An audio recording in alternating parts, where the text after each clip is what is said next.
इनकलाब इनकलाब इनकलाब इनकलाब इनकलाब। अखिलेश यादव अखिलेश यादव अखिलेश यादव चंद्रशेखर आजाद गरीब आवाम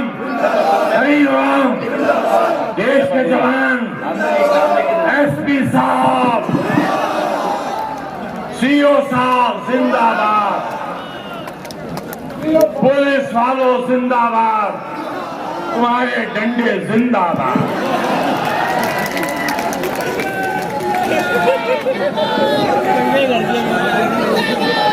मैं मंच से अभी कुछ अधिकारियों की जिंदाबाद के नारे सुन रहा था। मैं शायद आजाद भारत में पहली बार किसी पुलिस वालों के नारे जिंदाबाद लग रहे होंगे। ये पुलिस के लिए इससे ज्यादा शर्म की बात और कोई हो नहीं सकती, क्योंकि हम और आप वो लोग हैं जो कानून और संविधान को मानते हैं, और जो लोग वहां दूसरी तरफ बैठे हैं वो ना कानून की परवाह कर रहे हैं ना संविधान की परवाह कर रहे हैं। हम में और उनमें इतना ही फर्क है कि हम और आप जो इस आजाद देश को हमारे पूर्वजों ने पूरा हमारे बुजुर्गों ने जो हमें संविधान दिया, हम संविधान को मान करके हम संविधान के दायरे में रह रहे हैं, और जिनसे हमको लड़ना पड़ रहा है, जिनके बारे में हमें आज जिंदाबाद बोलना पड़ रहा है, वो ना संविधान मानना चाहते ना कानून।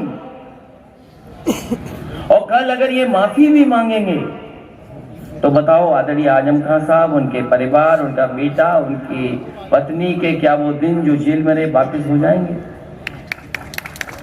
सोचो इन बातों का। इसलिए मैं आप सबसे अपील करने आया हूं, हमें जो कुछ जोखिम उठाना पड़े हमें उठाना चाहिए। ये वोट की ताकत से आए हैं और वोट की ताकत से ही बाहर जाएंगे। हमारे आपके पास कोई दूसरा रास्ता नहीं है। हमने आपने कई चुनाव देखे हैं, ये पहला चुनाव नहीं देख रहे हम और आप। इससे पहले हम लोगों ने पंचायत के चुनाव में लुटता हुआ देखा। पंचायत के चुनाव में जो लोग जीते वो हार गए, जिन्हें जनता ने हराया वो कुर्सी पे बैठ गए। हम लोग अभी कुछ दिन पहले चुनाव लड़े थे।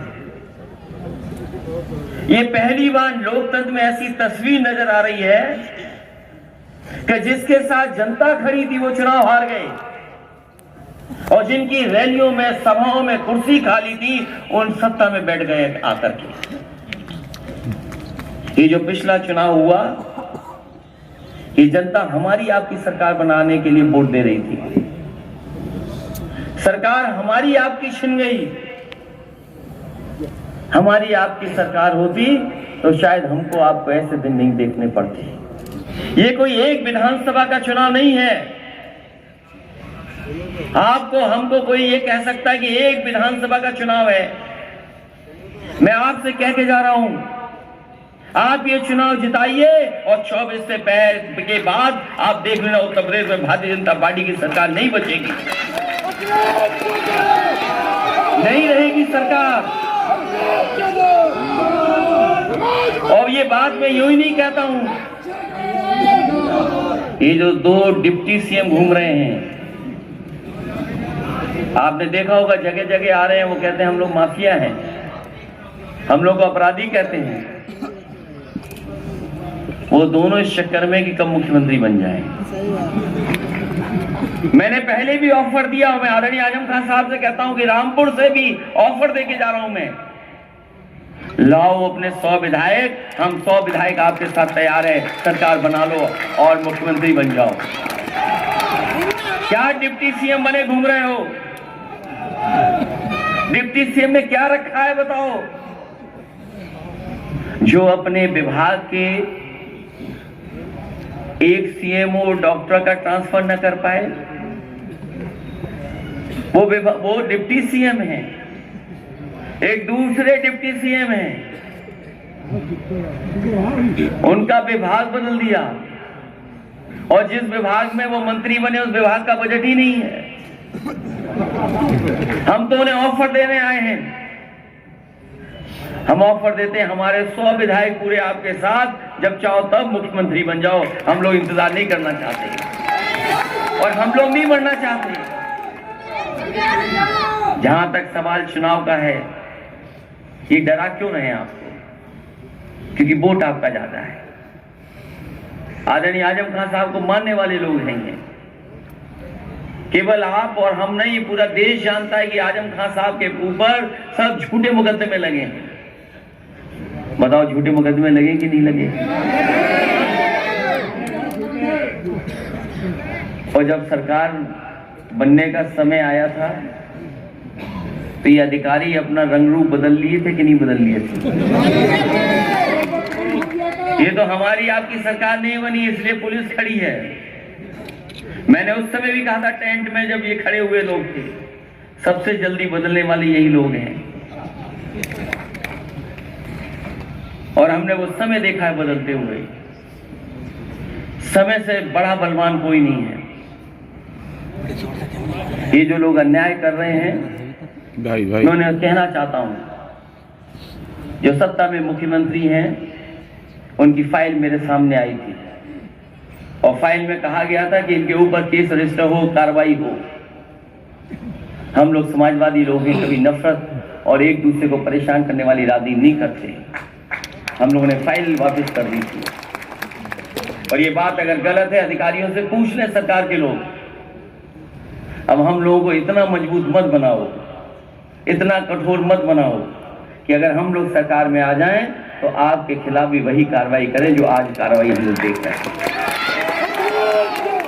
इसलिए मैं आखिरी में इतना ही कहना चाहता हूं, ये रामपुर का चुनाव नहीं है, इस सरकार को हिलाने का चुनाव है और आदरणीय आजम साहब के साथ जो अन्याय हुआ उसका चुनाव है। आपको बताना पड़ेगा कि आप किसके साथ हैं। कोई दल नहीं, दो ही दल हैं आमने सामने। कोई तीसरा प्रत्याशी लड़ रहा हो तो बता दो हमें। एक तरफ बीजेपी और दूसरी तरफ समाजवादी पार्टी। एक तरफ वो लोग जो अन्याय कर रहे हैं, अपमानित कर रहे हैं, झूठे मुकदमे लगा रहे हैं और हमारा आपका भविष्य खत्म कर रहे हैं। ये रामपुर वो जगह है जहां देश ने पहला शिक्षा मंत्री दिया और मुझे तो लगता है कि शिक्षा मंत्री जो पहले दिए गए होंगे वो इसीलिए दिए गए होंगे कि आपके आने वाली पीढ़ी पढ़ी लिखी बने, आगे बढ़े, अच्छी जगह जाकर के समाज को एक दिशा दे। कोई रामपुर में ऐसा काम नहीं हुआ जिससे आने वाली पीढ़ी सुधर सकती थी। अगर उस काम को किसी ने किया तो आदरणीय आजम खान साहब ने किया, एक यूनिवर्सिटी बना करके और पढ़ाई के लिए आपके लिए इंतजाम कर दिया। आज अगर वो सजा पा रहे हैं, परेशानी आई है, तो केवल इसी वजह से कि यहाँ के लोगों का भविष्य बेहतर करना चाहते थे।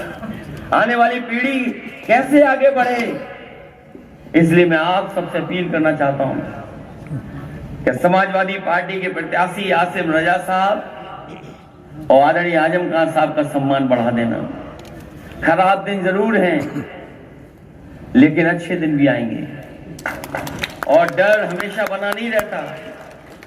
डर के बाद भी कोई जीत होती है, डर के बाद भी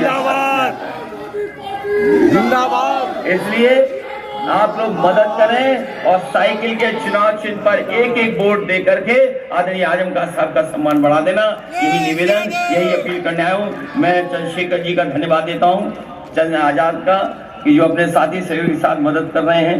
मैं दूसरा दल, महान दल, उनके समर्थक भी देख रहा हूं, उनको भी बधाई देता हूं।